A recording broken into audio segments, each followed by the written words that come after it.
Hello दोस्तों।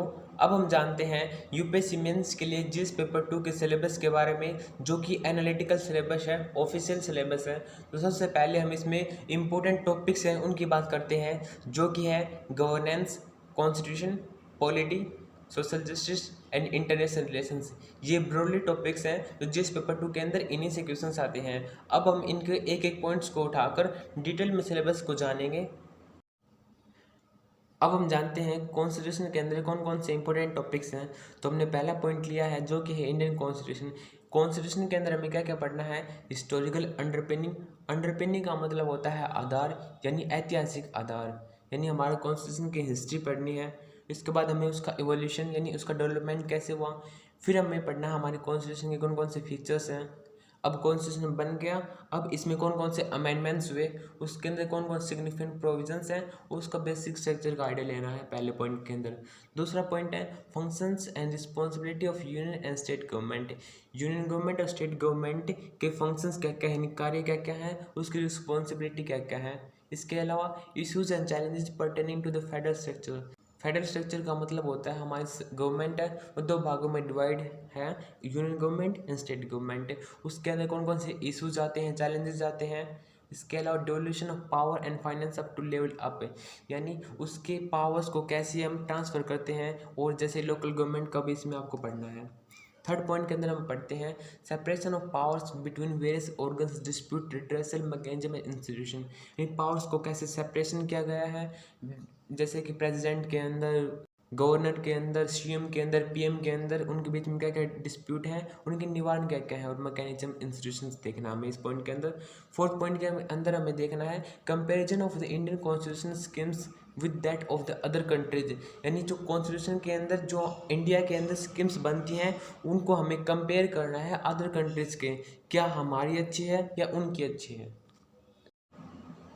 अब हम जानते हैं गवर्नेंस और पॉलिटी के बारे में। तो पहला पॉइंट है parliament and state legislature structure, यानी आपको पार्लियामेंट के बारे में जानना है और सभी अपने अपने स्टेट्स के लेजिस्लेचर होते हैं उन सभी का स्ट्रक्चर जानना है, उनके क्या क्या काम होते हैं, यानी फंक्शंस को जानना है, कंडक्ट ऑफ बिजनेस को जानना है, उनके पावर्स को जानना है, उनके विशेष अधिकार क्या क्या होते हैं, यानी प्रिविलेजेस को जानना है। इसके अलावा यदि कोई इशू अराइज होता है तो उसको भी जानना है।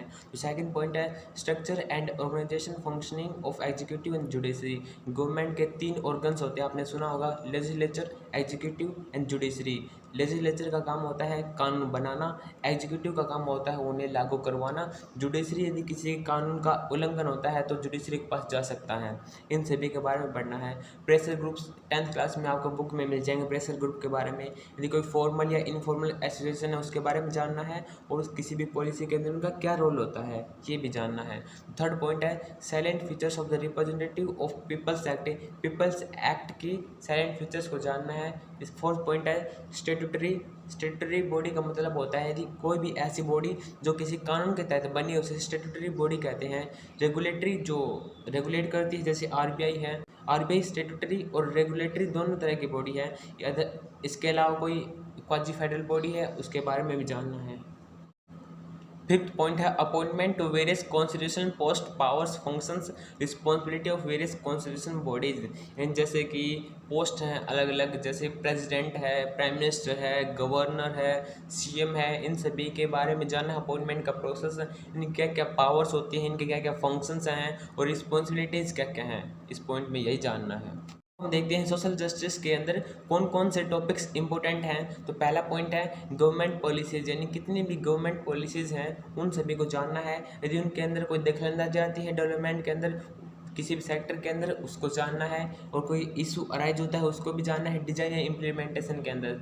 सेकंड पॉइंट के अंदर है कि किसी भी चीज़ को डेवलपमेंट के लिए डेवलपमेंट प्रोसेस जानना है, जैसे डेवलपमेंट इंडस्ट्रीज़ हैं, जैसे रोल ऑफ एनजीओ। एनजीओ का मतलब होता है नॉन गवर्नमेंटल ऑर्गेनाइजेशन। एसएचजी का मतलब होता है सेल्फ हेल्प ग्रुप्स, यानी एक ऐसे पूरे लोगों का ग्रुप होता है जो अपनी हेल्प खुद ही कर लेते हैं, इनके बारे में जानना है। यदि कोई अलग ग्रुप है, एसोसिएशन है, उनके बारे में जानना है। इस पॉइंट के अंदर डोनर, चैरिटी, इन सभी के बारे में जानना है। स्टेक होल्डर्स जिसे हम पार्टनर कहते हैं। तीसरे पॉइंट में जानना है welfare schemes for vulnerable sections of the population by the centre and state, यानी जो वेलफेयर मतलब होता है जो भलाई का काम होता है, यानी ऐसी स्कीम्स जो लोगों के लिए अच्छी हैं, स्पेस वल्नरेबल का मतलब होता है जो कमज़ोर सेक्शन है, बैकवर्ड क्लासेज हैं, उन सभी के रिलेटेड कोई भी इशू आता है या उनके द्वारा कोई स्कीम आती है, उन सभी को जानना है।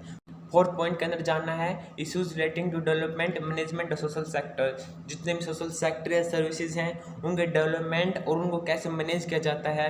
एग्जांपल के लिए हेल्थ से रिलेटेड जानना है आपको, एजुकेशन से रिलेटेड या ह्यूमन रिसोर्सेज से रिलेटेड। फिफ्थ पॉइंट है issues relating to poverty and hunger.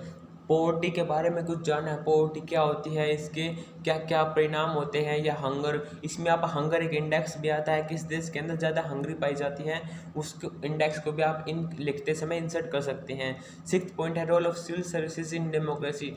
Democracy के अंदर सिविल सर्विसेज का क्या रोल होता है, ये पॉइंट जानना आपको। अब हम देखते हैं इंटरनेशनल रिलेशन के अंदर कौन कौन से टॉपिक्स इंपॉर्टेंट है, जिसे हम आमतौर पर आईआर कहते हैं। तो पहला पॉइंट है India and it's neighbourhood relations, यानी इंडिया के बारे में जानना है कुछ, उसकी ज्योग्राफिक लोकेशंस वगैरह और उसके नेबरहुड के साथ कैसे रिलेशंस हैं, इससे क्वेश्चंस आते हैं, हर बार आते हैं। सेकंड पॉइंट है bilateral regional and global grouping agreement involving India and affecting India's interact. Bilateral regional या ग्लोबल ग्रुप्स हैं उनके बारे में जानना है, जैसे G20 है, ब्रिक्स, ऐसे ग्रुप्स के बारे में जानना है, हर साल क्वेश्चन आता है। उनके बीच कोई अग्रीमेंट हुआ उसके बारे में जानना है, उसमें इंडिया इन्वॉल्व है तो उसकी क्या भूमिका है उसके बारे में जानना, नहीं है तो नहीं है। थर्ड पॉइंट है effect of policies and politics of development and developing countries in India's interest. Developing countries ऐसी कंट्रीज होती हैं जो टोटली डिपेंड होती हैं सेकेंडरी सेक्टर के ऊपर, यानी प्राइमरी सेक्टर के अंदर बहुत ज़्यादा पाया जाता है बट वो जाती हैं सेकेंडरी सेक्टर की तरफ, वो होती है डेवलपिंग कंट्रीज। इसकी पॉलिसीज और पॉलिटिक्स के ऊपर इंडिया के ऊपर क्या इफेक्ट पड़ता है डेवलपिंग कंट्रीज का। फोर्थ पॉइंट है important international institution agency and structure. Other कोई बच गई इंटरनेशनल ऑर्गेनाइजेशन है जैसे WHO, WTO, ऐसे इंटरनेशनल ऑर्गेनाइजेशंस हैं, उनके बारे में जानना है और वो कैसे काम करते हैं, सभी पॉइंट्स आपको इसमें कवर करने हैं।